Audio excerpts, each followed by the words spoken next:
de m'être faite, et je veux saluer Édouard, son engagement et l'organisateur en quelque sorte de cette rencontre.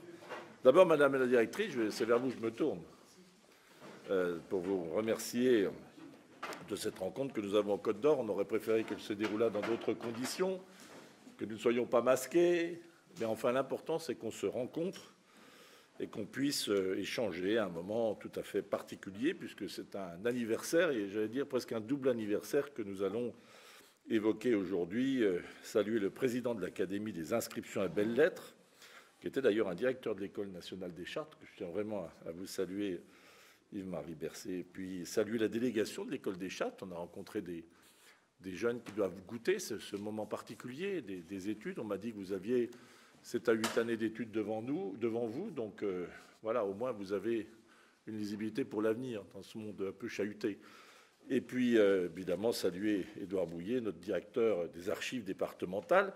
Et en même temps que je le salue, je veux saluer tous ceux qui les ont précédés. Françoise Vignier, dont je connais et dont nous connaissons tous l'implication, qui a été directrice pendant de nombreuses années, de 1984 à 1996. Gérard Moïse aussi, qui est parmi nous. Ils sont mis au fond, alors, par discrétion peut-être. Et puis surtout, saluer aussi la famille de Jean Richard. Vraiment, je vous remercie d'être là dans ce moment aussi particulier. Enfin, je pourrais vous saluer tous individuellement, d'ailleurs. M. Bodino, qui est un expert de ancien président du Conseil économique, du Comité économique et social. Donc, je tiens vraiment à le saluer. Et puis, parmi les enfants de Jean Richard, saluer d'abord Hugues Richard, qui est professeur honoraire d'histoire du droit à l'Académie de Dijon, et donc son fils. Je vous remercie d'être là. Saluer également Hélène Richard, qui est inspectrice générale honoraire des bibliothèques et fille aussi de Jean Richard. Et puis mon père, vous saluez. Je vous remercie aussi d'être là. Vous êtes curé de Nuit-Saint-Georges. C'est un nom qui fait rêver certains, mais en tout cas, qui incarne aussi à lui seul l'éternité, Nuit-Saint-Georges, même sur la Lune. Et donc, vous dire tout le plaisir que j'ai de vous accueillir dans l'hôtel Rollin, qui est un haut lieu de l'histoire de la Bourgogne, qui est devenu depuis 1830 le lieu des archives départementales et un superbe écrin de la mémoire de la Côte d'Or, mais aussi qui est une mémoire française et internationale par son rayonnement. Ici, on conserve, vous le savez tous, des millions de pages, de documents qui ont fait l'objet maintenant aussi de la numérisation. J'y reviendrai. Et puis, vraiment, c'est une fierté pour nous en Côte d'Or, d'abord parce qu'on a un nom magnifique, Côte d'Or. Bon. Et puis surtout que j'ai une conviction profonde, c'est que dans ce monde chahuté qu'on traverse, c'est encore plus vrai aujourd'hui que rien de grand ne se construit en ignorant notre histoire. Et donc, heureux de vous accueillir parce que vous êtes une grande et belle école. Peut-être pas suffisamment connue du grand public, parce que vous conservez ce qu'on appelle communément parfois notre mémoire, notre histoire. Et ce n'est pas simplement de conservation dont il s'agit, puisque vous avez aussi, j'ai regardé les formations que vous prodiguez à nos jeunes, vous avez aussi la volonté de projeter l'histoire dans notre temps, avec des technologies du numérique. Et cette numérisation, qui aussi continue à protéger le document tout en le consultant, je crois que c'est l'une des clés, cette numérisation, de l'accès à la connaissance, et en même temps de sa vulgarisation. Et j'ai vu d'ailleurs le nombre de personnes qui, particulièrement dans ces temps de confinement, ont pu continuer de consulter et de travailler sur leur histoire individuelle, familiale, sur notre histoire. Et je pense que c'est un sujet extrêmement important que cette numérisation. C'est d'ailleurs ce qui nous a conduit, nous aussi, à poursuivre ce chemin que vous avez engagé, Édouard, et à faire en sorte de rendre accessible l'ensemble de nos documents tout en préservant la matière, tout simplement.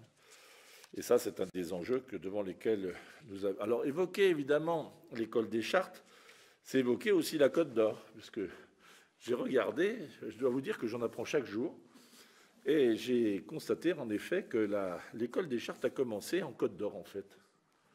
D'ailleurs, une espèce de parisianisme ambiant, j'aurais préféré qu'elle reste ici, mais bon.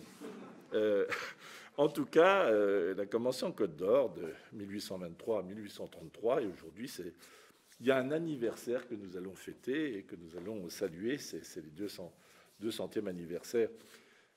Et puis c'est un moment émouvant, je le disais, parce que c'est certes un anniversaire pour l'école des chartes, mais c'est aussi une manifestation qui intervient au lendemain du décès de, j'allais dire, de notre doyen, Jean Richard, une personnalité éminente. Je veux rendre hommage à sa mémoire, évoquer 100 années d'une vie familiale d'abord, mais aussi d'une vie professionnelle bien remplie. Les chiffres ne suffisent pas à résumer un engagement d'une telle vivacité, d'une telle passion. 13 000 pages sur l'histoire de la Bourgogne et sur les États latins d'Orient, plus de 50 livres, 500 articles, des collaborations à 23 dictionnaires, encyclopédies, des textes traduits dans 11 langues. Donc c'est vous dire, c'est un résumé chiffré, mais qui témoigne en même temps de cette ambition, de cette volonté, de cet attachement, de cette passion qu'il exprimait dans sa vie professionnelle. Il était archiviste de la Côte d'Or, et il a notamment classé un fonds auquel nous on est très attachés, c'est le fonds de Cîteaux. Il était ensuite professeur d'histoire médiévale à la faculté de Dijon, doyen de cette faculté en 1968. Une année qui est restée dans beaucoup de mémoires, y compris dans la mienne d'ailleurs. Une année particulière, mais qu'il a su gérer et négocier avec détermination et humanisme. Et puis, le 10 octobre 2020, un volume de Mélange lui a été remis par l'Académie des sciences, arts et belles-lettres de Dijon à l'occasion du 75e anniversaire de son élection comme membre résident de l'Académie. Il aurait été également président de l'Académie des inscriptions et belles-lettres. Et la vie de Jean Richard, ce n'est pas une vie qui appartient seulement à la Côte d'Or, parce que sa notoriété ici est immense, mais elle appartient aussi à toute la France et elle appartient à notre communauté tout simplement internationale. Alors, c'était l'occasion de lui souhaiter un bon anniversaire, mais en tout cas, on pense à lui et à sa famille et à vous-même qui êtes ici. Et donc, il aura transmis. Je pense que sa plus grande fierté, au-delà du travail qu'il aura fait, c'est de transmettre cette passion à sa famille. Et il l'a légué à notre histoire, il l'a légué à notre territoire, mais je pense aussi à vous qui êtes présents. Richard, je vous ai cité, Hélène Richard également, et puis le père Vincent Richard, ce qui fait que cet héritage a aussi été un héritage familial. Bicentenaire de l'École nationale des Chartes, 200 ans, évidemment, c'est un moment important pour vous tous, pour nous tous, et je le disais tout à l'heure, donc c'est l'archiviste de la Côte d'Or, on va citer son nom, c'est Joseph Boudot, qui est originaire de Talmay. Je ne sais pas si vous le saviez, ben vous le savez sans doute les uns et les autres, dans le canton d'Aussonne. Donc les départements ont une belle histoire aussi, une formidable histoire qui a contribué à la vivacité de la France. Il obtint la création d'une école des chartes de Dijon qui fonctionna de 1829 à 1833. Donc voilà, c'est une fierté pour nous tous. Et il faut dire que nos archives ont ici des fonds magnifiques, vous le savez, qui permettent d'illustrer de larges pages de notre histoire, de belles pages de notre histoire depuis le XIe siècle. Et donc qui continuent de vivre ici. Et je veux saluer vraiment notre directeur, Édouard, avec lequel nous avons des discussions parfois. Elles sont légitimes, mais qui a voulu vraiment de donner vie aux archives, de continuer de donner vie aux archives.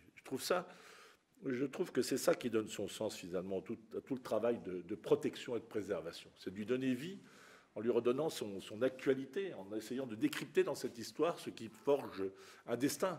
Le destin d'un peuple, le destin d'un pays, le destin d'une nation, puis le destin aussi de l'Europe, s'agissant ici de l'histoire bourguignonne. Donc, journée d'études, des concerts, lectures, cours, visites. Et donc, tout cela fait vivre ce fonds exceptionnel. Et je le disais, l'histoire de nos archives, donc, elle doit rester, elle n'a de sens que si elle est vivante.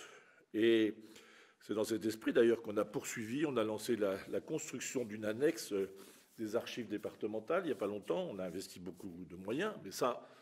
Et puis en plus, moi je tiens beaucoup, vraiment, et on le fait régulièrement d'ailleurs, à accueillir des fonds qui viennent alimenter l'histoire de nos familles, de nos grandes familles, ou des personnes qui veulent témoigner de leur temps, et qui nous confient des maîtres souvent linéaires de leur histoire. Et je trouve qu'on le doit aussi dans ce XXIe siècle chahuté et bousculé, on se doit aussi de penser à ce que l'histoire contemporaine puisse trouver du sens pour ceux qui, demain, on l'espère en tout cas, feront votre travail et tenteront dans ce monde, je le disais, chahuté, de donner tout simplement ce qui s'appelle du sens. Et l'histoire, elle donne du sens. Moi, j'ai toujours beaucoup d'admiration pour ceux qui ont appris l'histoire parce qu'ils ont cette forme de distance par rapport à l'événement que l'immédiateté des réseaux sociaux nous conduit parfois à ignorer. Et je trouve qu'on ne prend pas de sens si on n'a pas de distance. Ce qui ne veut pas dire qu'il faut qu'on s'éloigne des préoccupations du temps. Mais sans ces distances, ça va de pair.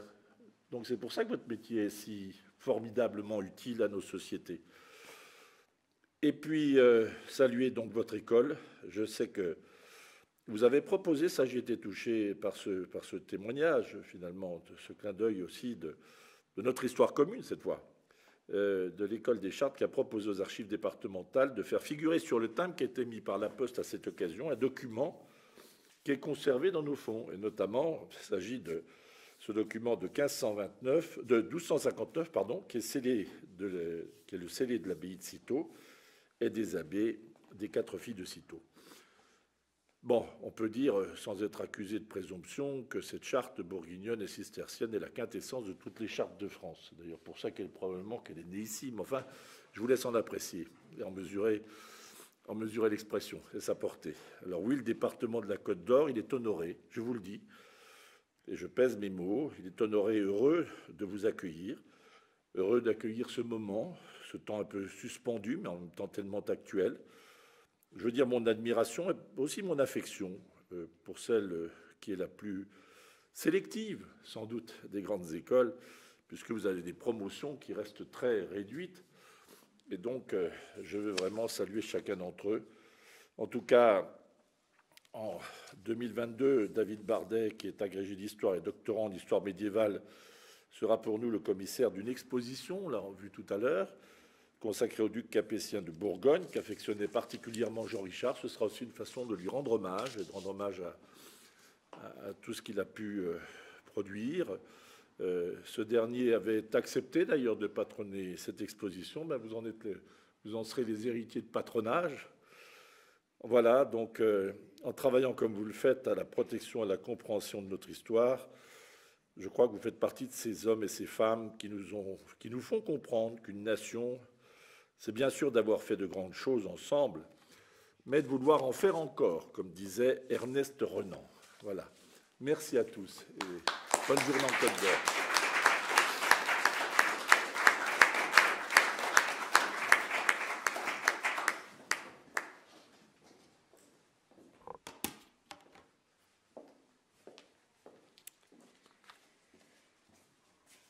Monsieur le ministre, président du Conseil départemental de la Côte d'Or, Madame et Messieurs les membres de la famille de Jean Richard, Monsieur le directeur des archives départementales de la Côte d'Or, cher Édouard, Monsieur le président du comité d'honneur du bicentenaire de l'École des Chartes, cher Yves-Marie Bercé, Madame la présidente de la Société de l'École des Chartes, chère Marie-Françoise, Madame et Monsieur les directeurs honoraires des archives départementales de la Côte d'Or, Monsieur le président de l'Association des Amis des Archives de la Côte d'Or, chères consoeurs, chers confrères, car vous êtes nombreux aujourd'hui, mesdames et messieurs, je vous remercie pour votre présence en cet après-midi afin de rendre collectivement hommage, en présence de sa famille, au grand chartiste et doyen des historiens médiévistes français que fut Jean Richard, décédé le 25 janvier dernier à quelques jours de son 100e anniversaire.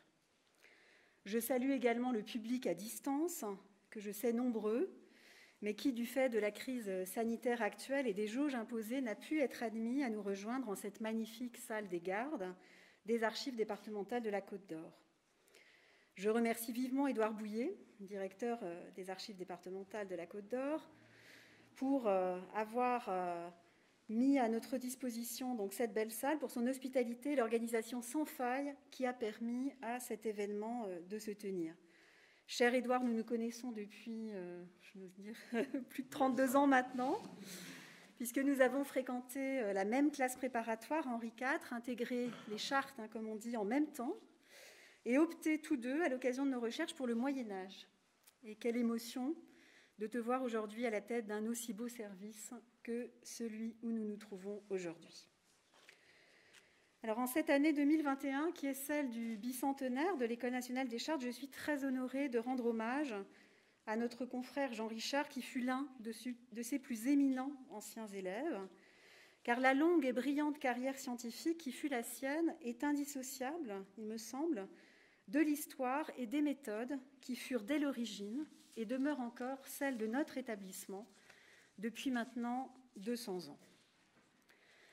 À l'occasion de cet hommage, l'École des Chartes, du reste, est venue aujourd'hui en force, si j'ose dire, puisque sont présents Yves-Marie Bercé, directeur honoraire de l'école et président du comité d'honneur du bicentenaire, Olivier Poncet, professeur à l'école et coordinateur scientifique du bicentenaire, Marie Bollot, élève de 4e année, représentante des élèves, ainsi que plusieurs autres de ses anciennes et anciens élèves et étudiants, à commencer par Madame Hélène Richard, fille de Jean Richard, Monsieur le directeur des archives de la Côte d'Or, je viens de le citer, 2 de ses prédécesseurs, 2 de ses adjoints, Madame la présidente de la Société de l'École des Chartes. Chers consoeurs et chers confrères, il m'est impossible de vous citer toutes et tous ici, j'espère que vous me le pardonnerez.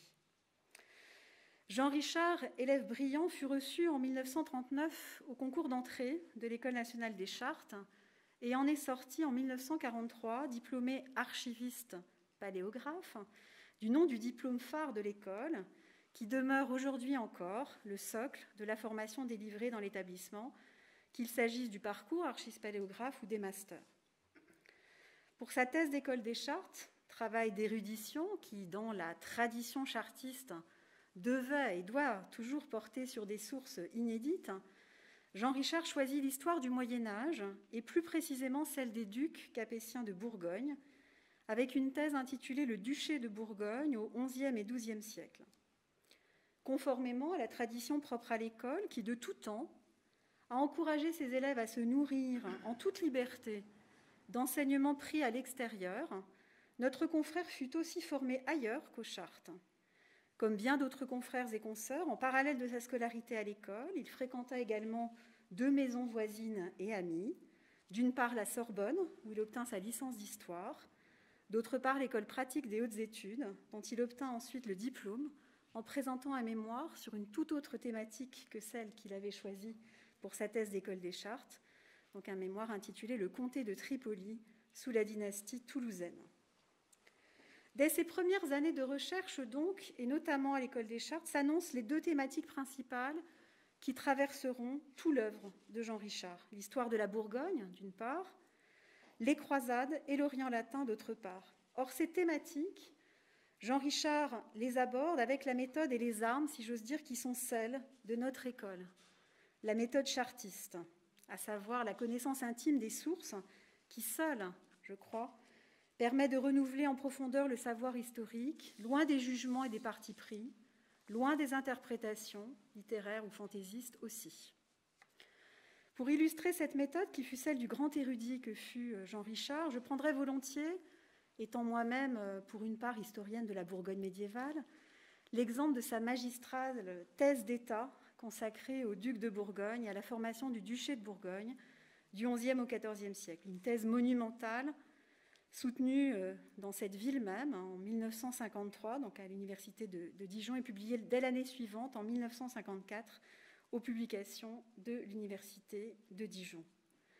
Cette thèse, désormais introuvable, une rareté bibliographique dans son édition originale que j'ai eu personnellement la chance de recevoir en cadeau de mon père, lui-même philologue et érudit et fervent bibliophile, à l'occasion de la soutenance de mon habilitation à diriger les recherches, si vous me permettez cette petite parenthèse personnelle, reste pour tous les médiévistes et historiens de la Bourgogne, jeunes ou moins jeunes, une référence absolue, non seulement parce qu'il s'agit là d'une véritable thèse, au sens premier du mot, mais aussi parce que ce travail, véritable somme d'érudition, est tout du long nourri de multiples références aux documents originaux, qu'il s'agisse d'archives ou de manuscrits, de sources françaises ou latines, que Jean Richard a su, en brillant chartiste qu'il était, déchiffrer, lire, transcrire, interpréter, en mettant à profit l'ensemble des savoirs enseignés dès l'origine à l'école des Chartes, paléographie, codicologie, français et latin médiévaux,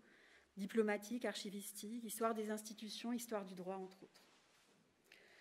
En effet, si les courants historiographiques passent, Ce n'est assurément pas le cas, je crois, des œuvres ainsi élaborées et nourries au contact étroit des sources et de l'ensemble des savoirs d'érudition mobilisés pour les analyser.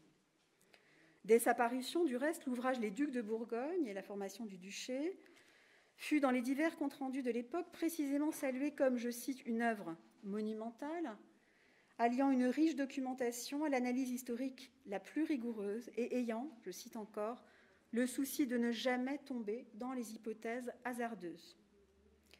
Quelle meilleure définition donner de la méthode chartiste, telle que nous souhaitons la transmettre à tous nos anciens élèves et étudiants. C'est assurément l'érudition de tels ouvrages qui les rend incontournables et indémodables. Et il en est ainsi des œuvres du doyen Richard, maintes fois rééditées et traduites en plusieurs langues, par exemple de l'histoire du royaume latin de Jérusalem, de l'histoire des croisades, lumineuse synthèse traduite en anglais, en italien, en bulgare, en turc, de son ouvrage « La papauté et les missions d'Orient au Moyen-Âge » qui vient d'être réédité par l'École française de Rome, de même que de sa biographie de Saint-Louis, plusieurs fois rééditée, et pour ne citer encore que ces titres-là.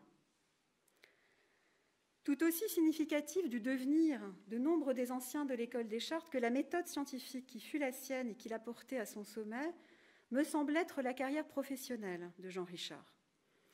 En effet, nommé archiviste adjoint de la Côte d'Or, ici même donc au sortir de son parcours à l'École des Chartes en 1943, Jean Richard y exerce jusqu'en 1955, pendant 12 ans, période durant laquelle il classe notamment le fonds de Cîteaux, tout en préparant sa magistrale thèse de doctorat d'État sur les ducs capétiens de Bourgogne. Comme d'autres brillants chartistes, Jean Richard sera aussi, durant cette même période, membre de l'École française de Rome, entre 1943 et 1945, une fois encore en 1947. Et une fois sa thèse d'État soutenue, il est nommé professeur à l'université de Dijon sur une chaire d'histoire de la Bourgogne. Ainsi passé du monde des archives au monde universitaire, Jean Richard emprunta une voie que fréquentèrent à leur tour d'autres brillants chartistes, tels Jean Favier ou Yves-Marie Bercé. À l'heure d'imaginer l'iconographie du timbre-poste commémoratif du bicentenaire de notre école, iconographie que nous ne pouvions concevoir sans y intégrer précisément l'une de ces sources anciennes originales dont l'étude fonde la vocation originelle de l'École des Chartes, charte signifiant précisément document solennel, choisir de reproduire une charte de 1159, nous avons l'extrême bonheur de pouvoir admirer en original, elle est là, sous nos yeux. Donc, charte scellée par l'abbé de Cîteaux et les abbés des 4 filles de Cîteaux, La Ferté, Pontigny, Clairvaux et Morimont, et issue précisément de ce fonds de Cîteaux qu'un grand chartiste et médiéviste comme Jean Richard a contribué à classer, nous est apparu comme une évidence. Mais je n'en dis pas plus concernant ce timbre, et vous invite pour plus de précision à vous connecter toutes et tous le 22 février prochain, en fin de matinée, pour assister en direct, c'est sans doute là des grands avantages tout de même de la crise sanitaire que nous traversons, que de rendre accessibles en ligne les festivités du bicentenaire, il y a tout de même quelques points positifs, pour assister en direct à la présentation officielle qui sera alors faite de ce timbre-poste, émis 200 ans jour pour jour après la création de l'École des Chartes, qui fut donc, comme chacun sait, fondée par ordonnance du 22 février 1821. Et nous tenions beaucoup, avec Olivier Poncet, à l'émission de ce timbre-poste, précisément le jour anniversaire, jour pour jour, de la création de l'école. À quelques jours de fêter l'anniversaire, donc cet anniversaire dont je viens de parler, de notre maison commune, et afin de rendre hommage à l'œuvre immense qui fut celle de notre grand confrère Jean Richard, je suis très heureuse et très honorée également de pouvoir remettre à ses enfants le livre et la médaille commémorative du bicentenaire de l'École des Chartes. Le livre, publié par l'école en coédition avec Gallimard, retrace sous une forme érudite mais aussi volontairement illustrée et accessible les 200 ans de l'histoire de notre établissement. La médaille, quant à elle, reprend à la fois le logo de l'école à l'avers et au revers une inscription latine signifiant « il faut confier les faits au caractère d'écriture pour en transmettre le souvenir inaltérable ». mention manuscrite, désormais présente à la fois donc, sur cette médaille commémorative et surtout, sans doute, sur le lustre du grand hall du bâtiment du 65 rue de Richelieu, où l'école réside désormais, depuis son déménagement de 2014. Mention manuscrite extraite elle-même, un petit peu comme nous l'avons fait pour le timbre, d'une charte de l'évêque de Valence datée de 1201. Une inscription qui pourrait peut-être d'ailleurs devenir un jour la devise de l'école des chartes. Il faut confier les faits au caractère d'écriture pour en transmettre le souvenir inaltérable.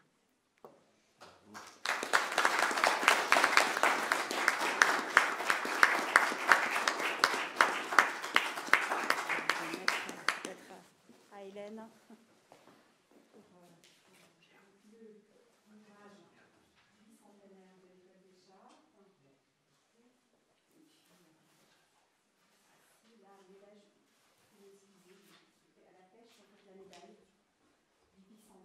Le programme de festivités et le petit sac qui va avec. Ici, un sac spécialement confectionné avec l'ensemble des disciplines enseignées à l'école des chartes.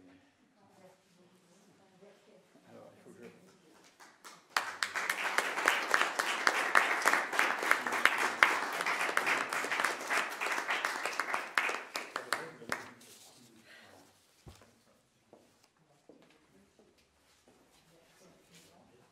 Merci infiniment.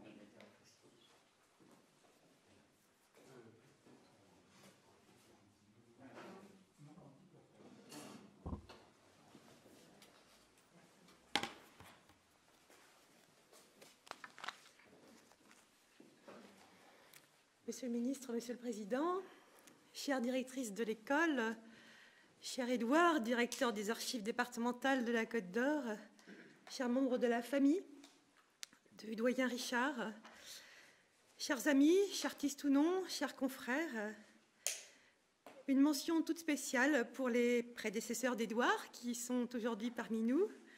Gérard Moïse, qui nous avait accueillis en tant que Société de l'École des Chartes il y a quelques années ici, pour notre sortie annuelle foraine, où nous détendons à coups de patrimoine, de musées, d'archives, dans une ambiance toujours tout à fait agréable et qui nous permet de faire connaissance avec les jeunes générations au fur et à mesure que le temps avance et que nous avançons en âge. Bonjour aussi à Madame Françoise Vignier, qui a été encore l'antéprédécesseur, car lorsque nous nous sommes rendus à Dijon en tant que Société de l'École des Chartes, donc l'organisation qui regroupe les anciens de l'école, nous étions sous la présidence de la regrettée Marie-Paul Arnaud, notre consoeur, et elle me parlait beaucoup de vous, Madame, avec qui elle avait travaillé toute jeune archiviste paléographe. Hier dimanche, alors qu'il neigeait un petit peu finement sur un Paris gris, je promenais mon regard sur ces quelques étagères de ma bibliothèque personnelle, celle qui abrite mes premiers livres de jeunes adultes, ceux que j'ai achetés en classe préparatoire. Et il était là, bien là, dans sa couverture bleue dont je me souvenais, facile à repérer, ce Saint-Louis de 1983, je suis bachelière 1985, œuvre de Jean Richard, bien sûr, coincé entre les deux corps du roi d'Ernst Kantorowicz et le Jeanne d'Arc de notre consoeur Régine Pernoud. Et par-dessus, tête bêche, prenant la poussière, mais protégeant le Saint-Louis de Jean Richard, il y avait le Saint-Louis de Jacques Le Goff. Acheté beaucoup plus tard, celui-là, déjà jeune marié. Et je m'en souviens très bien, car l'une de nos premières discussions vives de couple a porté autour de Saint-Louis. Mon mari, professeur de latin dans cette université de Bourgogne, me disait qu'il fallait en revenir à Jean Richard, car décidément, ce Saint-Louis de Le Goff, ça n'allait pas. Cette idée de canonisation politique ne convenait absolument pas à mon tout récent mari. Des discussions d'un jeune couple autour de l'historiographie française. Saint-Louis et les croisades, l'un des axes de recherche favoris de celui que nous voulons honorer aujourd'hui, que nous aurions voulu avoir avec nous, avec une pensée tout particulière pour vous, membres de sa famille, ses enfants, ses héritiers. Sans doute l'un de nos plus anciens sociétaires, C'était en tout cas notre doyen masculin, puisque nos doyennes d'âge sont féminines, Madame Casaubon-Seignoboz, qui est en religion à Vaison-la-Romaine, sœur Albert-Marie, qui est née en 1918, et Madeleine Jurgens, promotion 1942, donc une année avant la promotion de Jean Richard, la grande dame du minutier central, dont je ne peux que saluer le travail, puisque je suis aujourd'hui un petit peu à sa place au milieu central des notaires de Paris. Et je la salue de loin, donc depuis cette Bourgogne.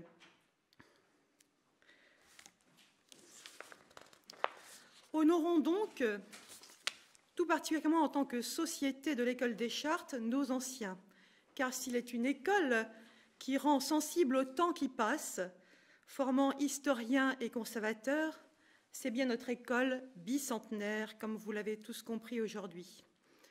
Saint-Louis et les croisades, et plus précisément la relation alors entre l'Occident et l'Orient au travers de l'Orient latin. Voilà l'un des axes de recherche favoris de Jean Richard, comme nous l'a rappelé notre directrice. Justement, la promotion qui passait le concours un an avant moi, qui était donc alors en hippocharte, était tombée sur les royaumes latins de Jérusalem. Horreur! Cela avait plongé mon hippocharte dans une espèce de sidération dépressive. Le traumatisme était patent. Et nos aînés d'un an se sont beaucoup retrouvés avec nous en Chartes, en deuxième année de classe préparatoire. Et j'entends encore la monition de notre professeur d'histoire médiévale en préparation. Tous des imbéciles, les moins bêtes ont disserté, plutôt mal d'ailleurs dans l'ensemble, sur les croisades. C'est pas du tout le même sujet, les royaumes latins de Jérusalem. S'ils avaient lu Jean Richard, je leur avais dit de lire Jean Richard. Tous des imbéciles, et je dis tous des imbéciles pour rester courtoise à ce pupitre. Et devinez quel fut alors le sujet du concours suivant dans ma promotion en histoire médiévale. Je vous le donne en mille. Armagnacs et Bourguignons. Je ne sais pas si c'est Jean Richard qui préposait tous les sujets d'entrée à l'école des Chartes au milieu des années 80, mais je commence à avoir quelques doutes puisqu'on m'a appris à étudier les sources. Et retour à Jean Richard, donc, à sa vocation d'historien de la Bourgogne capétienne pour sa thèse d'école au Grand-Duc d'Occident, et aux nombreux ouvrages de toute taille, du que sais-je au beau livre qu'il a consacré à l'histoire de la Bourgogne, à cette région de la France qu'il a tant aimée et tant servie avec talent. De la Bourgogne à l'Orient, voilà le titre des mélanges qui lui ont été offerts il y a quelques mois.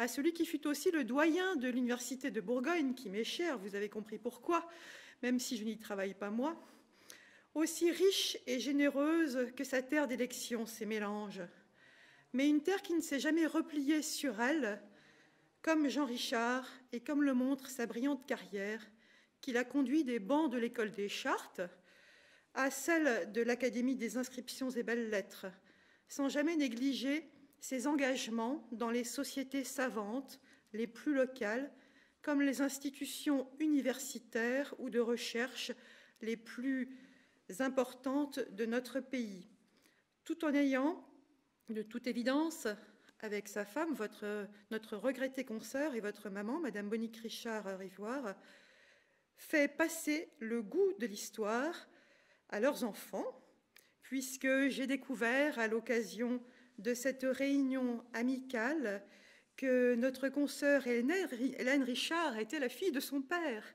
une Hélène Richard que j'ai rencontrée aussi dans mes débuts de vie professionnelle, stagiaire à l'époque à la direction des affaires culturelles de Franche-Comté, et vous étiez à l'époque la directrice de la bibliothèque de Besançon.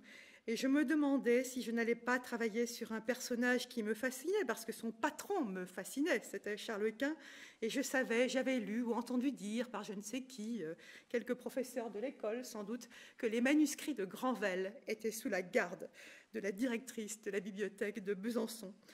Et comme mon responsable de stage, qui était Abraham Benjo, me disait, écoutez, entre deux conseils d'administration de l'action culturelle et des arts vivants qui commenceront à 20h et termineront à 23h30 à tel centre d'action culturelle, vous pourriez prendre rendez-vous avec vos confrères, ce que j'ai fait.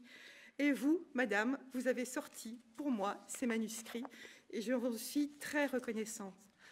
La Société de l'École des Chartes n'a pas d'autre but que cela, de favoriser les relations entre les générations de chartistes, de leur apprendre la méthode chartiste à l'école, bien sûr, mais aussi tout au long de notre vie professionnelle, voire amicale. Et il est très beau de se retrouver aujourd'hui entre membres de la famille, chartistes et gens qui ont ce sens et cet amour de notre histoire. Je vous remercie.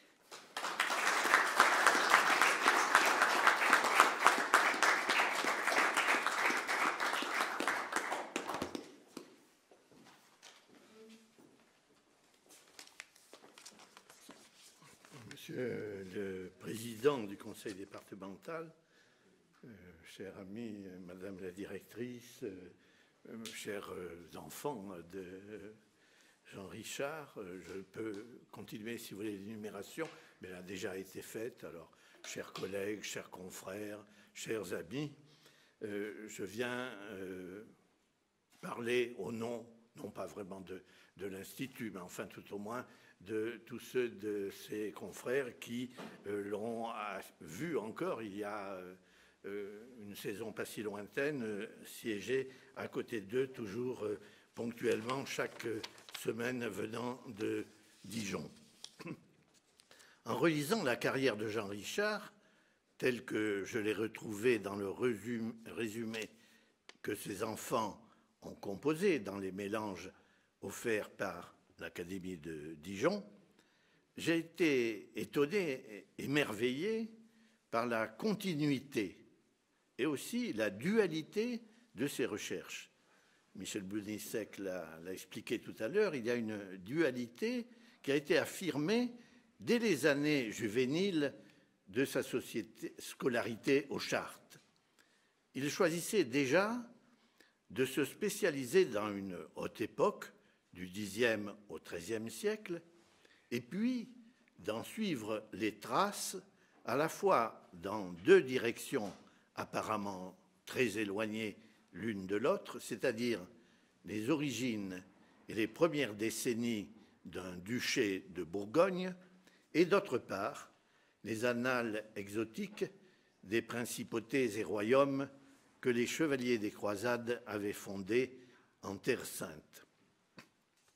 À la vérité, la curiosité de ce jeune chartiste, en même temps auditeur de conférences de l'École pratique des hautes études, sa curiosité pour des horizons lointains, reflétait une étape singulière de l'historiographie médiévale française de cette époque.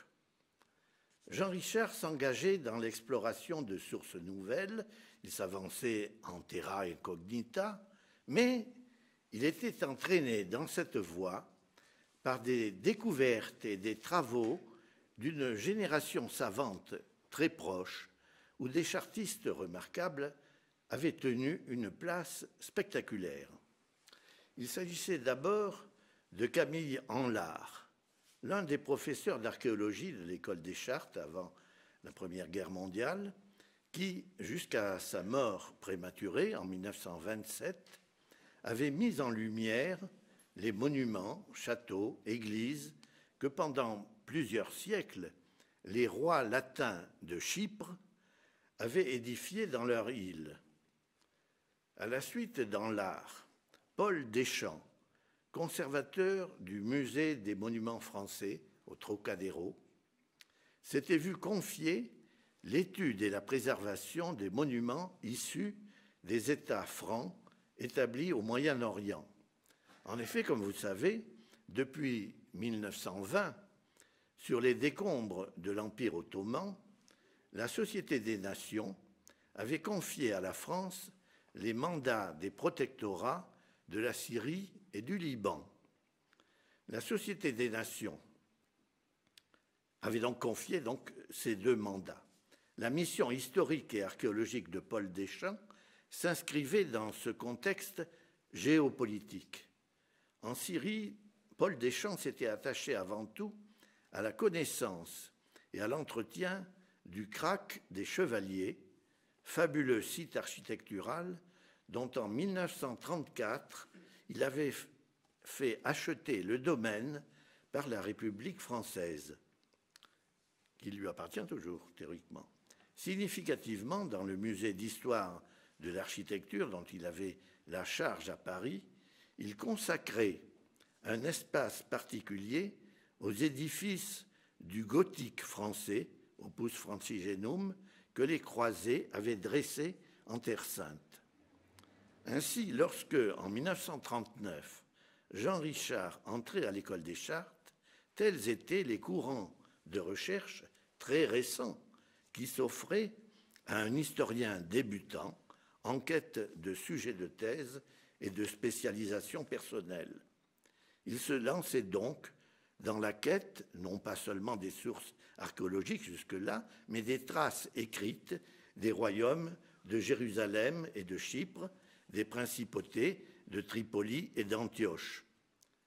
La première publication de Jean Richard en 1945, année très importante pour lui, où il venait de se marier en novembre dernier et où il s'en allait servir sous les armes dans la marine nationale, en 1945 donc, sa première publication concernait précisément le comté de Tripoli, auquel il avait consacré son mémoire des hautes études, tandis qu'il avait réservé sa thèse des Chartes au premier temps du duché de Bourgogne.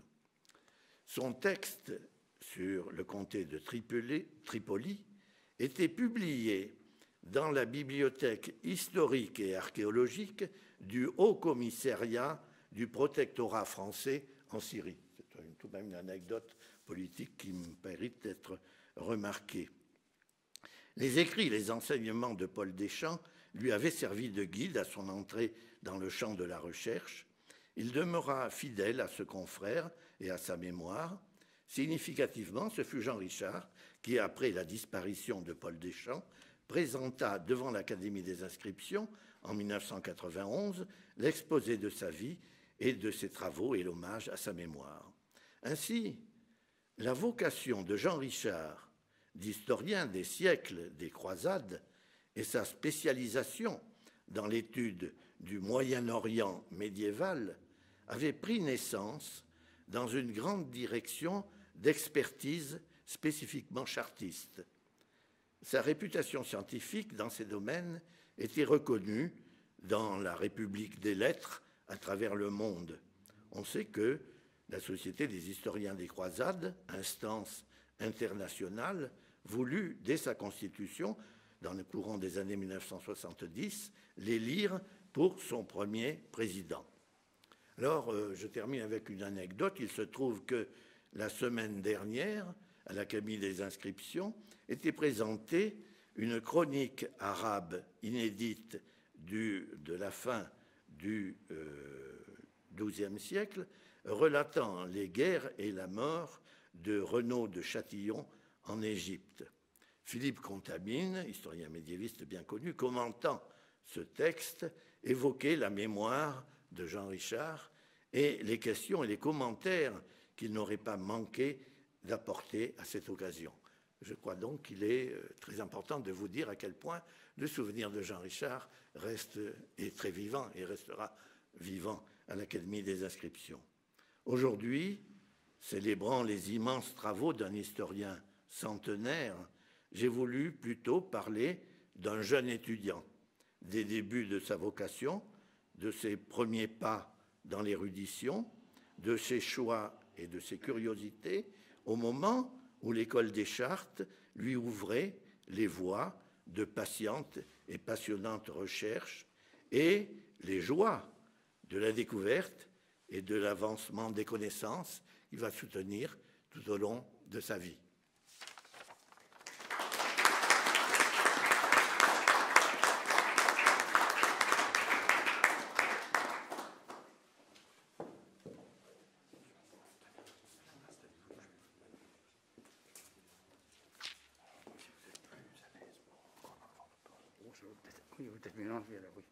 Merci, Monsieur le Directeur. Madame la Directrice de l'École nationale des Chartes, Monsieur le Président du Conseil départemental de la Côte d'Or, Monsieur le Directeur des Archives départementales de la Côte d'Or, Pardonnez-moi de ne pas citer les autres personnalités présentes, mais je suis très touché de leur participation à cette séance. Notre famille vous est très reconnaissante, notamment à tous ceux d'avoir voulu associer à la célébration du bicentenaire de cette prestigieuse école, celle du 100e anniversaire de notre père, le doyen Jean Richard. Il nous a hélas quittés quelques jours seulement avant d'atteindre ses 100 ans révolus. La dégradation de son état de santé le laissait craindre, mais il aurait pu être encore vivant les 7 et 8 février. Nous sommes donc très touchés que les autorités compétentes, et spécialement M. Édouard Bouillet, aient décidé de maintenir l'hommage à notre père qui était prévu. Il me revient, pour vous remercier, d'évoquer ce que l'École des Chartes et les archives ont représenté dans la vie de Jean Richard. Il est toujours resté très attaché à cette école, à la formation qu'il a reçue, à ses professeurs, à ses camarades de promotion, à la grande famille des chartistes, puisque chez lesquels la confraternité n'est pas un vain mot. Notre père et notre mère, puisque c'est à l'école qu'ils se sont rencontrés, ont conservé des liens d'amitié durables avec leurs camarades de cette époque. Je citerai, sans prétendre le moins du monde être exhaustif, Bertrand Gilles, Robert Bautier, Dave Le Groer, Hélène Verlet, mais aussi de plus anciens, Josette Netman, Madeleine Ourcel-Carré, et de plus jeunes, Didier Ozanam, Jean-Claude Garetta, Françoise Vignier. Lorsque Jean Richard est arrivé à Dijon, il a trouvé un accueil aussi généreux qu'efficace de la part de Pierre Gras, qui a même réussi à lui trouver un logement dans la grande pénurie de la fin de la guerre et de l'après-guerre. Cette fidélité à la confraternité des chartistes s'est manifestée dans l'accueil que nos parents ont réservé aux jeunes confrères arrivant à Dijon. Madame Anne-Marie Chanisève me l'a rappelé dans le mot de condoléance qu'elle m'a écrit. Jean et Monique Richard retrouvaient volontiers des chartistes lors des congrès nationaux des sociétés savantes auxquels ils participaient régulièrement, accompagnés de leurs enfants, ce qui nous a laissé de beaux souvenirs. Notre père a longtemps fait partie du comité des travaux historiques et scientifiques, CTHS, et du conseil de perfectionnement de l'École des Chartes. Notre sœur Hélène a pris la relève de cette fidélité chartiste. Notre mère, qui avait ajouté à son titre d'archiviste paléographe le diplôme technique des bibliothèques, il en était fier, et celui de l'École du Louvre, s'est consacré à l'histoire de l'art au Musée des Beaux-Arts de Dijon. Notre père, quant à lui, historien, a naturellement embrassé la carrière d'archiviste, archiviste départemental adjoint de la Côte d'Or, d'abord. Il y a accompli un important travail de classement. Le professeur Jean Barre vient de m'écrire qu'il se souvient, lorsqu'il commençait ses recherches au début des années 50 du siècle dernier, d'un grand jeune homme traversant la salle de lecture, accompagné d'un petit garçon, son fils aîné. Vous devinez de qui il s'agit. Un autre souvenir qui me revient est celui du jardin où l'archiviste Léon Delessart m'avait autorisé à venir jouer. J'ai eu l'occasion de le dire à l'un des enfants de M. Bouillet. Mais Jean Richard n'a été archiviste qu'une douzaine d'années, entrecoupé d'un service militaire de la marine et de séjours à l'École française de Rome.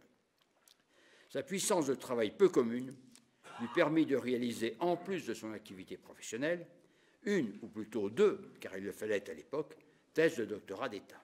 Cela lui valut de devenir professeur d'histoire de la Bourgogne à la faculté des lettres de Dijon. Il ne convient pas, ça a déjà été fait par les orateurs qui nous ont parlé, ne convient donc pas pour moi de parler ici de sa carrière universitaire, particulièrement brillante. Un passage des archives à l'université n'est pas exceptionnel. D'autres chartistes sont devenus ambassadeurs ou évêques. Il en est d'ailleurs question dans une chanson de l'École des Chartes que notre père chantait parfois.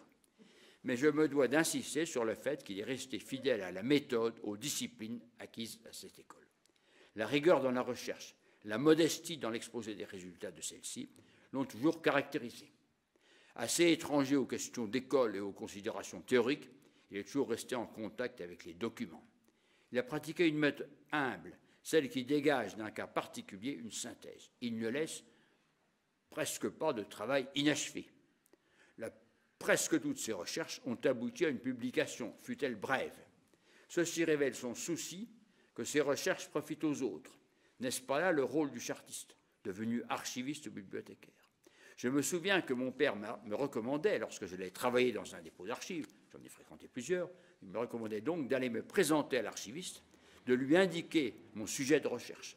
Cela me permettait d'un côté, de bénéficier de renseignements et de conseils de sa part, mais aussi, d'autre part, l'archiviste, sachant que je travaillais sur tel thème, pouvait en informer d'autres chercheurs, dont certains ont d'ailleurs pris contact avec moi. Professeur, il restait donc archiviste, avec cette préoccupation constante de servir les autres. Il me reste à vous remercier tous de l'hommage que vous avez voulu lui rendre dans cette maison qui a tant compté dans sa vie et dans son œuvre.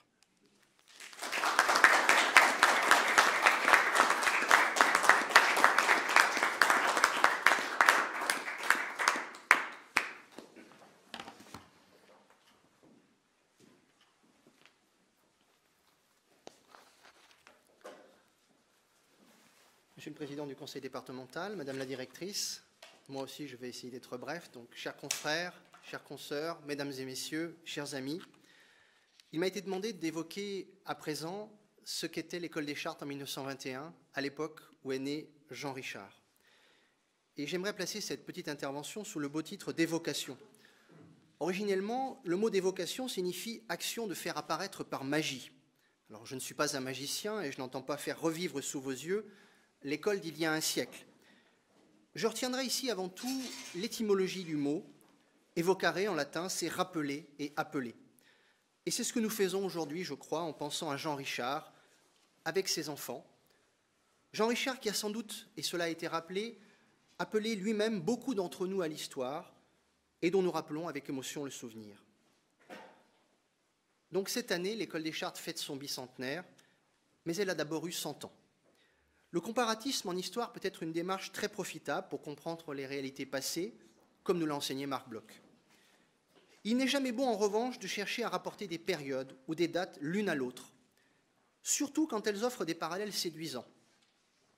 Rappeler ce que fut la vie de l'École des Chartes et des chartistes en 1921 serait finalement un exercice assez vain s'il s'agissait seulement de tendre un miroir à notre époque pour y chercher des leçons ou pire encore des solutions.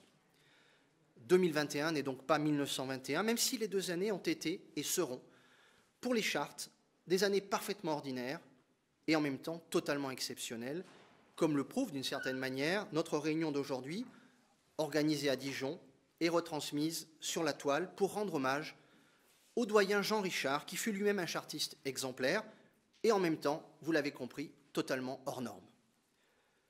La chronique de l'année 1921 à l'École des Chartes est rythmée par les grands moments de l'enseignement, ce qui n'a rien pour surprendre dans un établissement qui est d'abord une école.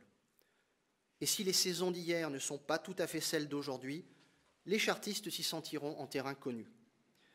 Précisons tout de suite, de peur de manquer à la courtoisie due envers nos hôtes de ce jour, qu'à cette époque, l'école était un peu bourguignonne par son directeur, Maurice Proux, originaire de Sens.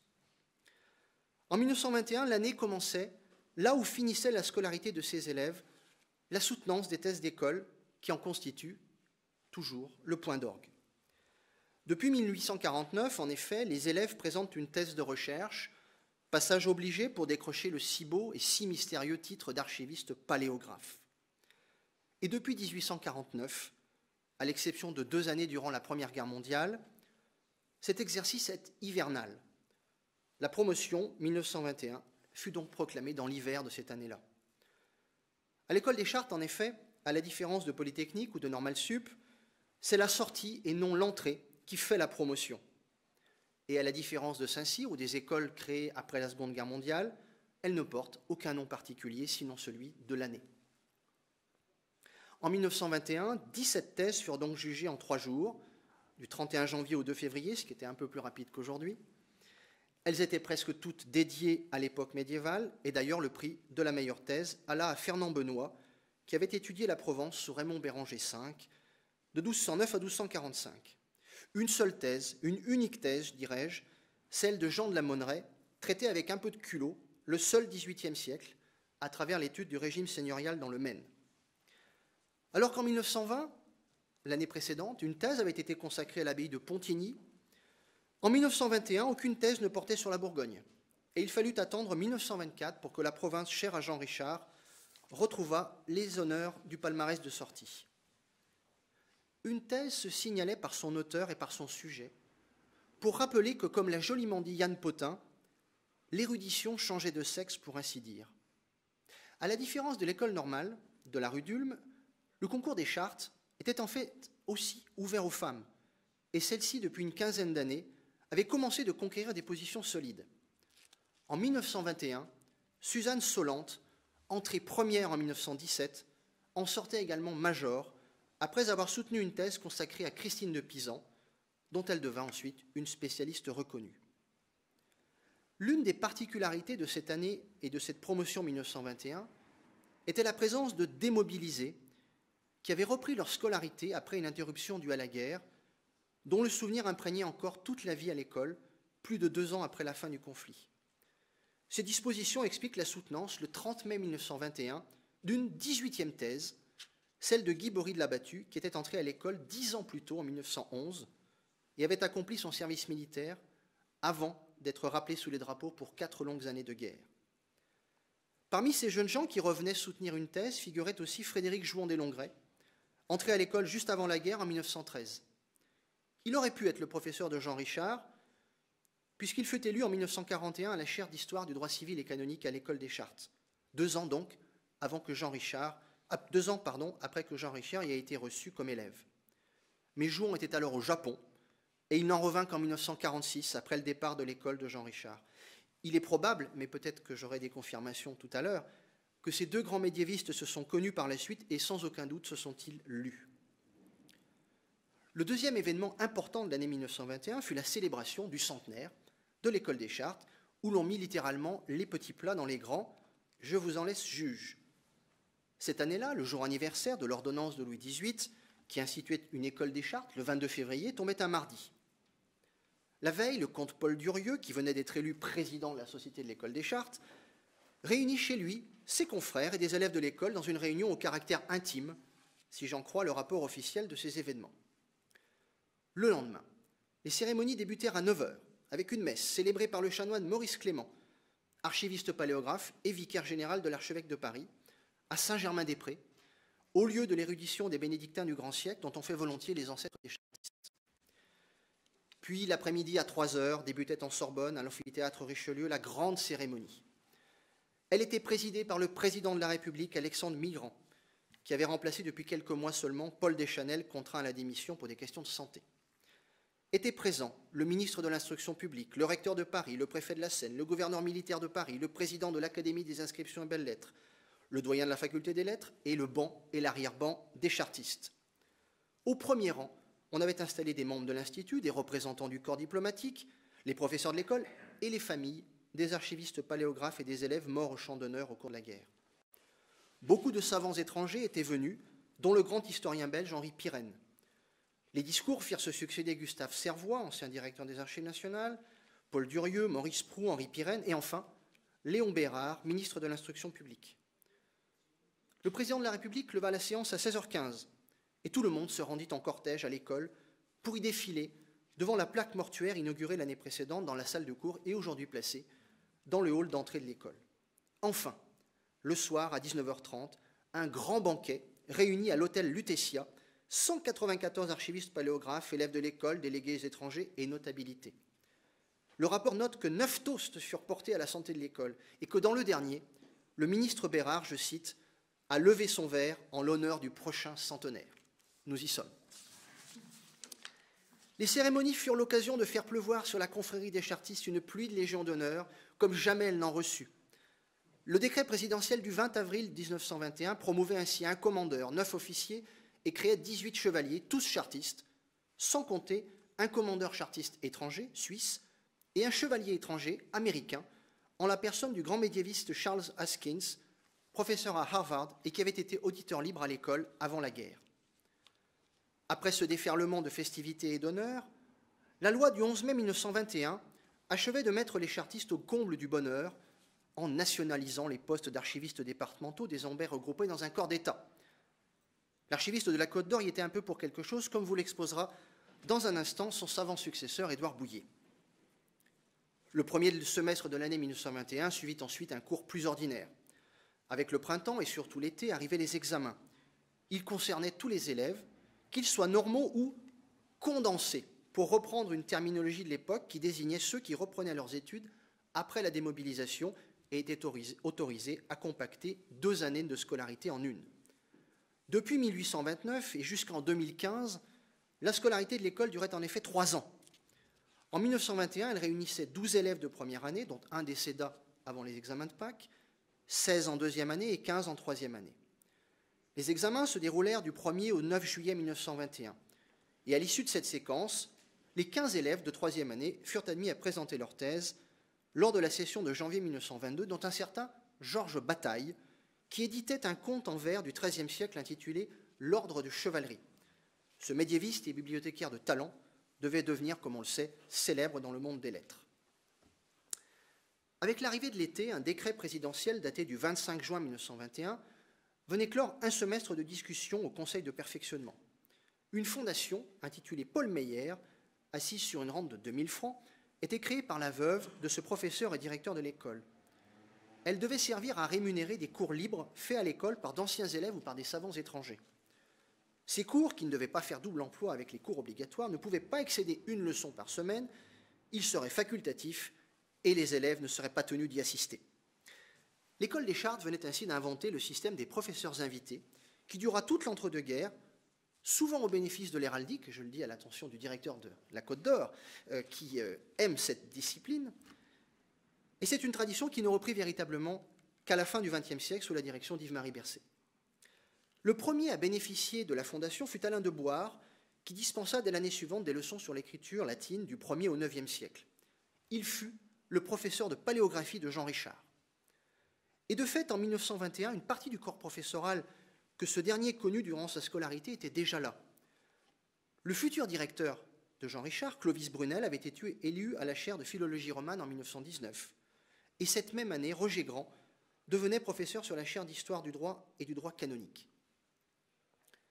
À la fin de l'année 1921, enfin, Paul Deschamps, dont il a déjà été question, le futur directeur du musée du Trocadéro et du musée des monuments français, succède à René Poupardin au poste stratégique de secrétaire de l'école qui, toute proportion et révérence gardée, est au directeur de l'école ce que le Premier ministre est au président dans notre République. Deschamps, cela a été dit, fut un grand historien des États latins et c'est à Jean Richard, effectivement, que revint l'honneur de présenter ses travaux après son décès intervenu en 1974. Hors des murs de l'école, les chartistes l'illustraient dans les diverses carrières qu'ils poursuivaient dans les bibliothèques et les archives. Mais pas seulement, car si les chartistes étaient peu nombreux, et ils le sont encore, ils irriguaient et irriguent l'ensemble de la haute fonction publique française. Parmi les promotions remarquables de l'année 1921, on relève ainsi dans le monde universitaire la nomination d'Alfred Martineau à une chaire de professeur d'histoire coloniale au Collège de France. Dans un autre domaine, Charles-Eudes Bonin achevait en qualité d'ambassadeur au Portugal une incroyable aventure de diplomate baroudeur, commencée à la fin du XIXe siècle dans les confins extrême-orientaux de l'Asie. Au chapitre des diplomates, justement, l'école enregistra en 1921 la disparition de François Ripert de Monclar, le chartiste qui avait sans doute le plus voyagé autour du monde depuis la création de l'école, puisqu'il avait été successivement en poste à Mexico, Lima, Santiago du Chili, Tiflis, Brême, Stuttgart, Florence, Montevideo, Amsterdam, La Havane, Caracas, pour achever sa carrière plus prosaïquement auprès de la Confédération suisse. Parmi les décès de cette même année, on relevait encore la disparition d'un autre Richard, prénommé Jules celui-là, et qui a priori n'entretenait, je crois, aucun lien de parenté avec le doyen que nous célébrons aujourd'hui. Licencié en droit, élève de l'école normale forestière avant d'entrer à l'école, il fut un éphémère directeur des archives du Pas-de-Calais avant de se retirer de la fonction publique. Comme une parabole inversée de son entame, l'année s'achevait aux Chartes par le concours d'entrée. Le 7 décembre 1921, 15 élèves étaient admis, dont 6 femmes, qui enlevaient la place de major et 2 des 3 premières places. L'une d'entre elles, Marguerite Verdun, était originaire de Saône-et-Loire et devait devenir une archiviste réputée de l'Afrique coloniale française. Enfin, on admit à titre étranger un élève, le Suisse Alfred Métro, qui ne devait cependant rester qu'1 an à l'école avant de poursuivre une brillante carrière d'ethnologue de l'île de Pâques et du vaudou haïtien. L'école des Chartes mène à tout. Comment, enfin, last but not least, ne pas évoquer en ce jour où nous célébrons la mémoire du doyen Richard, les futurs chartistes, nés comme lui au cours de l'année 1921. Un seul de ses conscrits, Paul Bouteiller, futur préfet et haut fonctionnaire, était de la même promotion que lui. Tous les autres appartiennent à des promotions postérieures. Et un seul chartiste né en 1921, est né à Dijon, en l'occurrence Raymond Ourcel, futur directeur des archives de Saône-et-Loire. Ainsi va la vie de l'école en 1921 comme en 2021, où l'on célèbre les morts comme les vivants. En ce jour, plus que jamais, redisons que tant qu'un chartiste se souviendra d'un de ses confrères, celui-ci existera. Vous me permettrez à cet égard de conclure en citant ces quelques mots que Jean Richard écrivait à propos du krach des Chevaliers, avec des accents romantiques, je crois, assez rares sous sa plume. Des siècles plus tard, les hommes ont disparu. Les grandes forteresses de pierre qu'ils ont bâties demeurent comme ces sentinelles silencieuses qui montent encore la garde quand les armées se sont évanouies. Je vous remercie.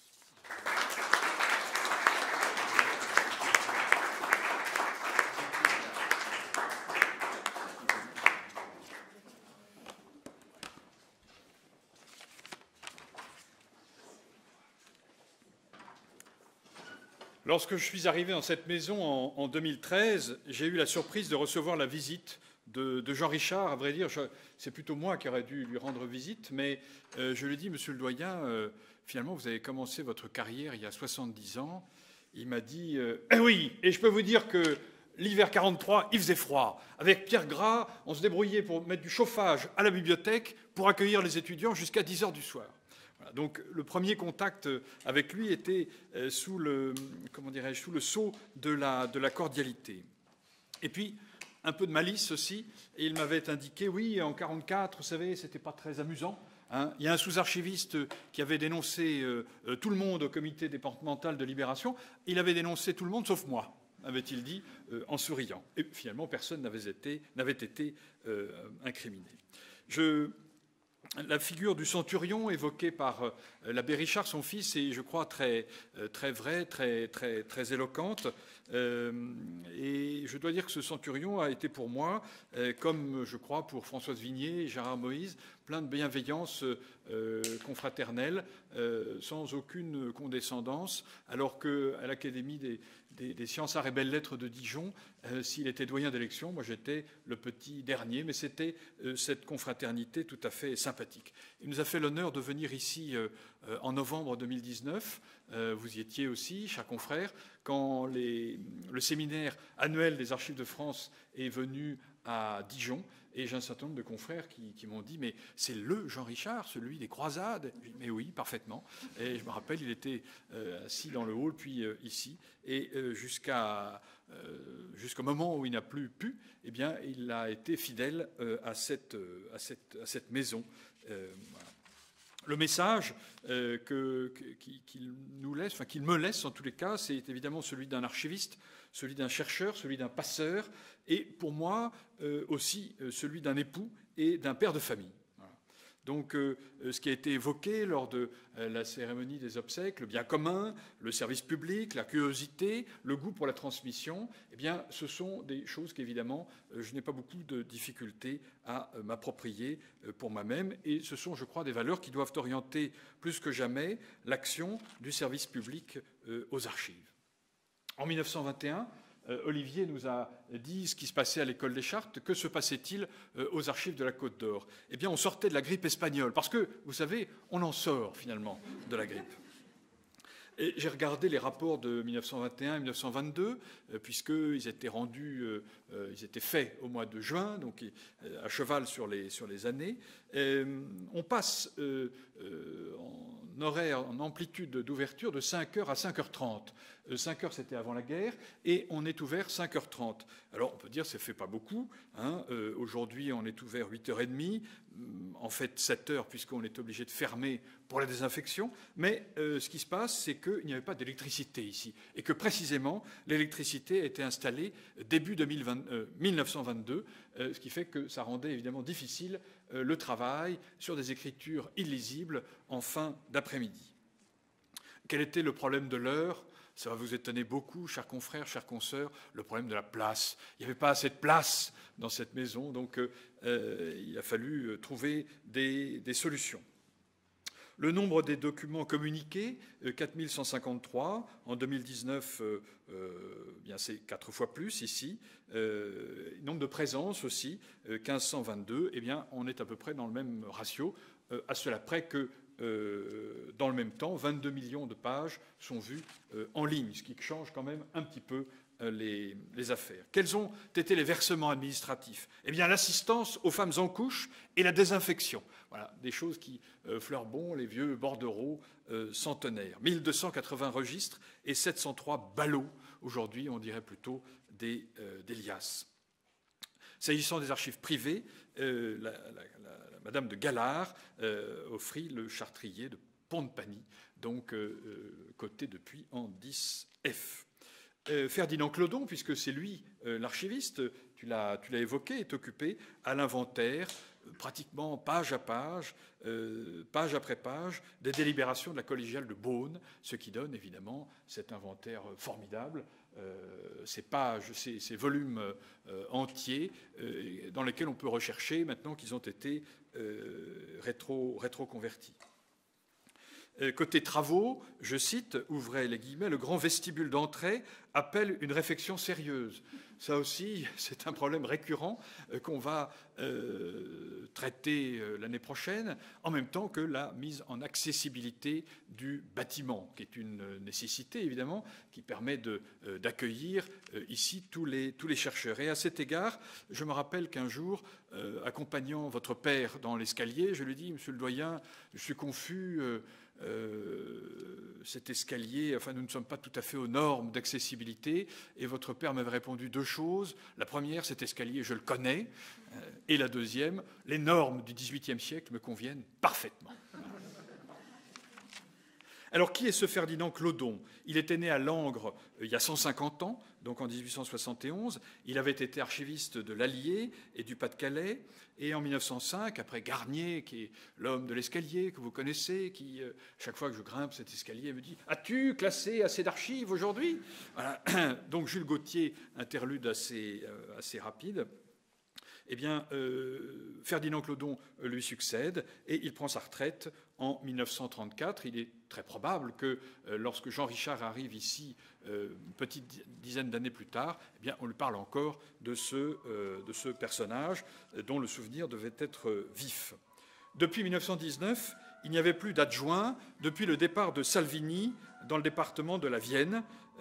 Salvini, dont moi j'ai retrouver l'écriture sur des... Moi aussi, je raconte un petit peu ma vie, Marie-Françoise.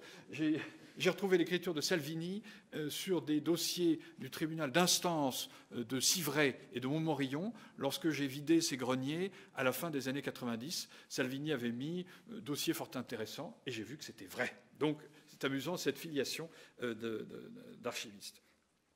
Le directeur des Archives de France rend cet hommage à Clodon, je cite, « Travailleur infatigable, passionné de son métier, honneur du corps des archivistes français, modèle à proposer, exemple à retenir. » Je ne sais pas qui dit mieux. Mais je voudrais parler du combat de Clodon. En 1920, il publie une brochure qui s'appelle « Nos laboratoires d'histoire ». Et j'aime beaucoup ce terme de laboratoire, puisque c'est ici que, dans nos maisons, que s'élabore véritablement l'histoire, que les vieux papiers et les parchemins poudreux deviennent de beaux livres d'histoire ou de beaux catalogues de bibliothèques. Le statut légal du personnel des archives exclut les archivistes eux-mêmes. Ils sont parfois, dit Clodon, moins bien payés que leurs subordonnés à ancienneté égale. Alors c'est vrai que ça agace un petit peu. Et puis, il y a une grande disparité selon les départements. Des départements sont plus généreux, c'est dommage que M. Sauvadet ne soit plus là, mais certains départements versaient alors des indemnités plus substantielles.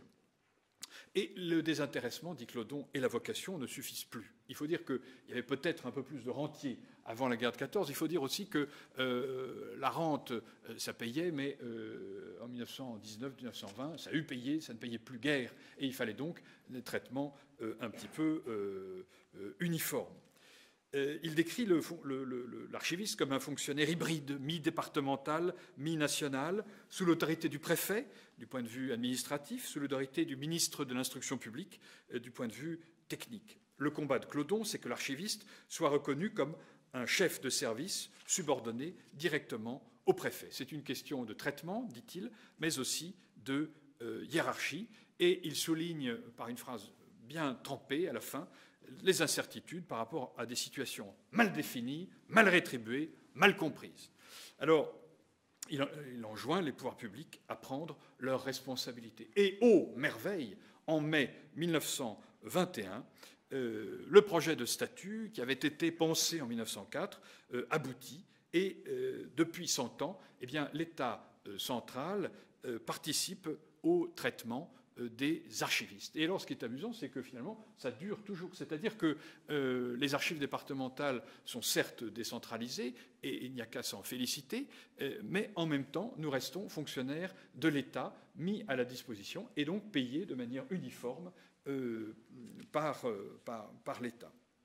J'ajoute, et là, M. Sauvadet n'est plus là, ça m'arrange, parce que, au fond, pour être tranquille, il faut avoir 2 maîtres, mais quand on en a 3, c'est encore mieux. C'est-à-dire que maintenant, nous avons non seulement le préfet, non seulement la chef du service des Archives de France, mais le président du conseil départemental. Et la ruse, pour nous autres, eh bien, c'est d'essayer, non pas de jouer l'un contre l'autre, je suis filmé, donc je ne dis pas de sottises, mais de dire au département « Ah, mais oui, mais l'État l'impose, la loi l'impose », et de dire à l'État « Mais le département ne nous en donne pas les moyens ».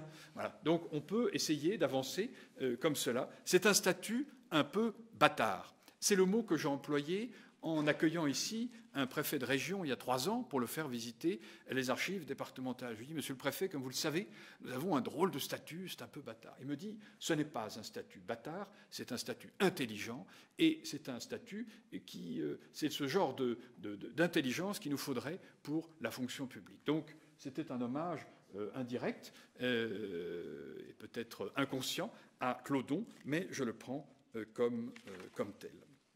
Un mot pour terminer, cher Michel, sur l'alma mater, sur l'école des Chartes. Nous avons des souvenirs communs, potachiques, savants, amicaux en tous les cas, depuis le lycée Henri IV à la fin des années 80. Moi, ce que je voudrais dire, c'est que je vois ça de loin en loin, puisque j'ai été quand même assez éloigné de Paris, archiviste du Cantal, comme Grand d'ailleurs, qui a été archiviste du Cantal.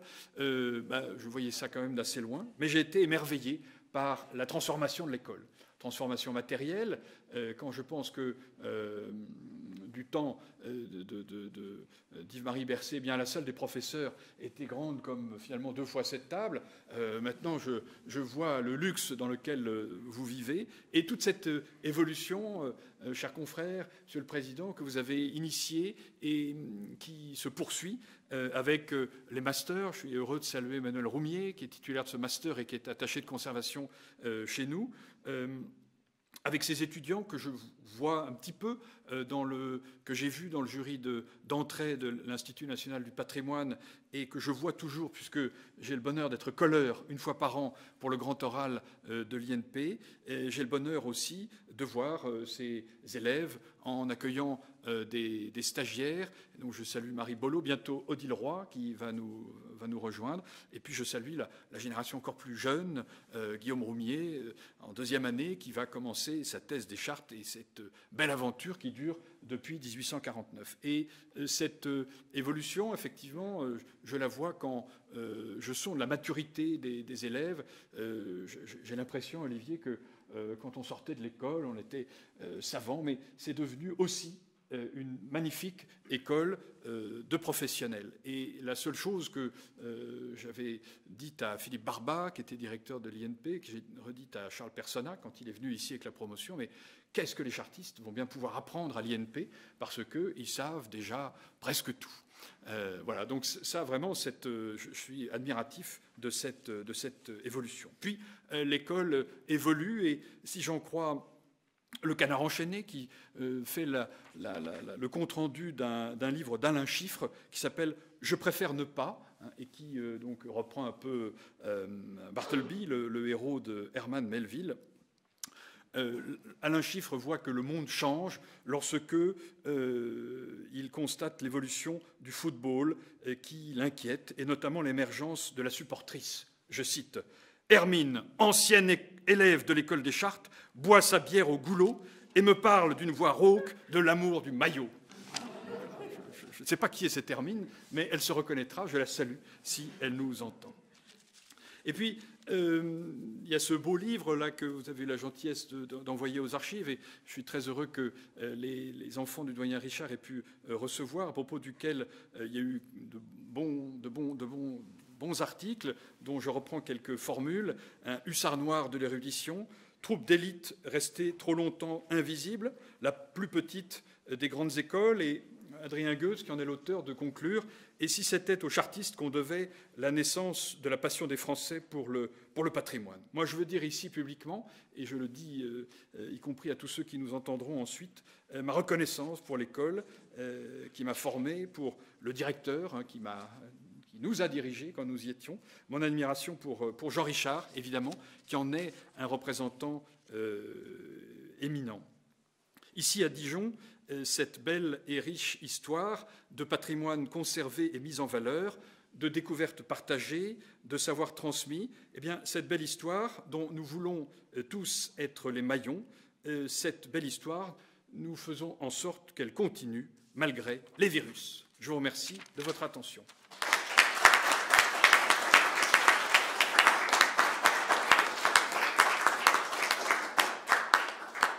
Alors, je crois que nous allons, avec notre ami Jacques Messonnier, donc, qui fut venez, qu'on vous voit, la cheville ouvrière de l'édition de ces volumes de mélange pour les 75 ans de l'élection de Jean Richard à l'Académie des sciences, arts et belles-lettres. Je crois que vous avez l'intention de remettre, de faire des petits cadeaux. Et moi aussi. Alors, on va...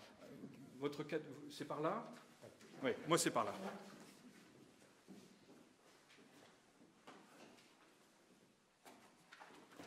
Alors je commence, puisque je suis devant la caméra, par remettre à tous nos visiteurs un carreau. Vous me direz, mais qu'est-ce que c'est? Pourquoi est-ce qu'il donne un carreau de salle de bain? Ce n'est pas tout à fait un carreau de salle de bain, c'est le carreau que Nicolas Rollin a fait faire pour cette maison, ici, dont nous n'avions plus que quelques fragments, mais que les hospices de Beaune on avait aussi. Rollin dit pour Beaune, faites pareil qu'à Dijon, reprenez le modèle de Dijon.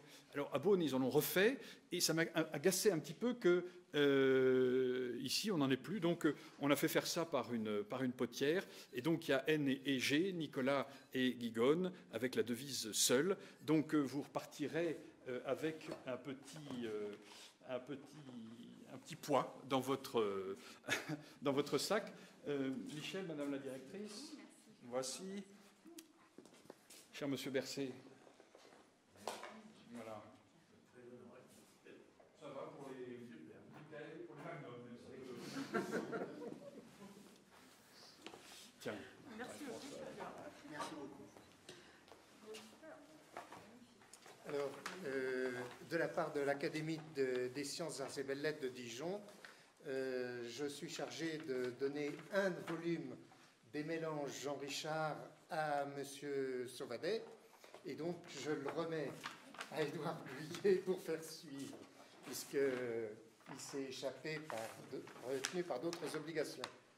Également à Madame Michèle Bubonissec, un volume de mélange, personnellement, et un pour la bibliothèque de l'école.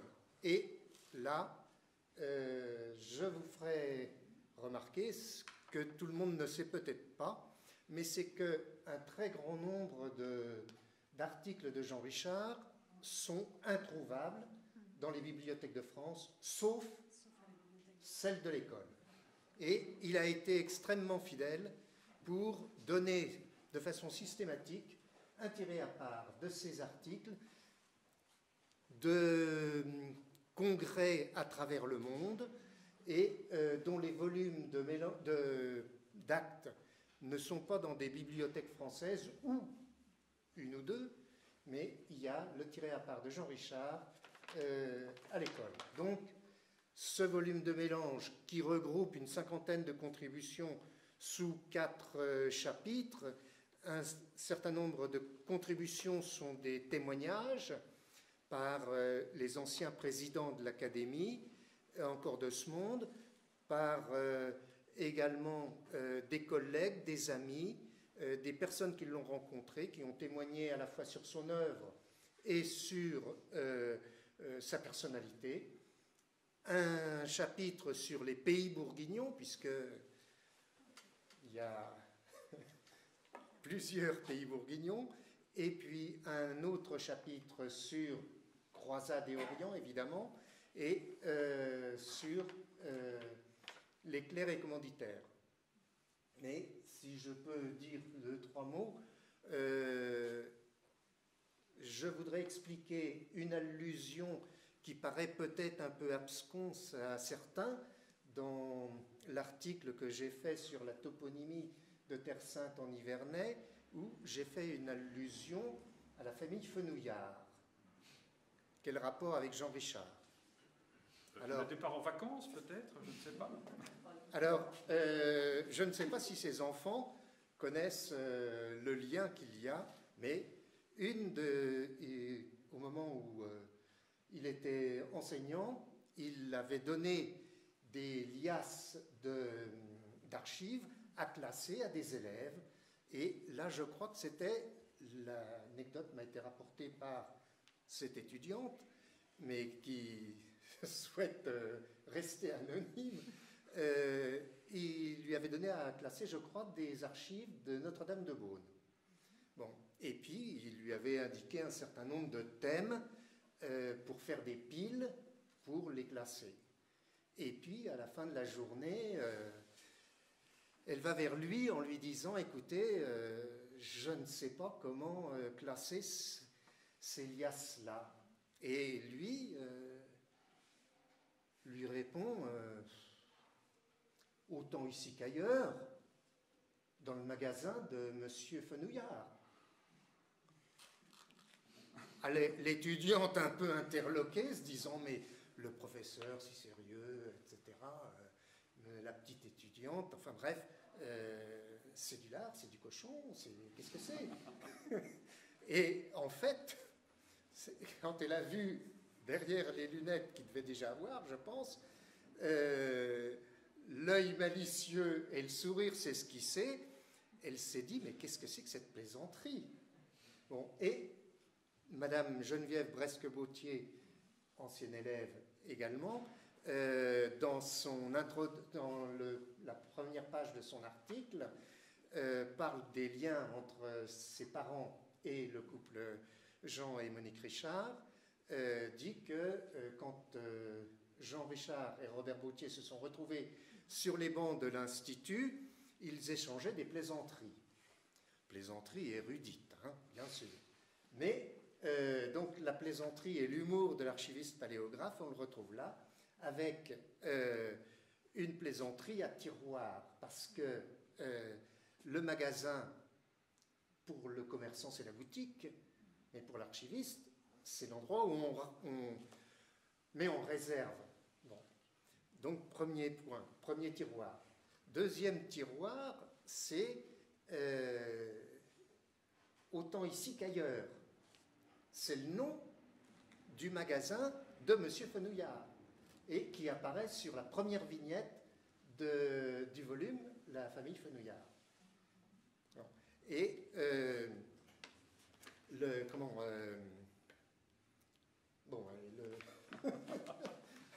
troisième tiroir, là sur l'instant, j'ai pas pris. Il reviendra plus tard. Ça reviendra plus tard, mais c'était pour mettre une note un peu plus souriante sur l'humour de Jean Richard, et qui avait toujours une plaisanterie prête. Et donc, ce volume pour la bibliothèque.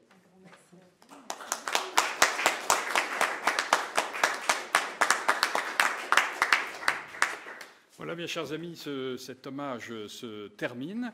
Je salue tous ceux qui nous ont suivis, et bien je vous remercie. Je remercie ceux qui sont venus de l'avoir fait malgré les difficultés du moment. À bientôt.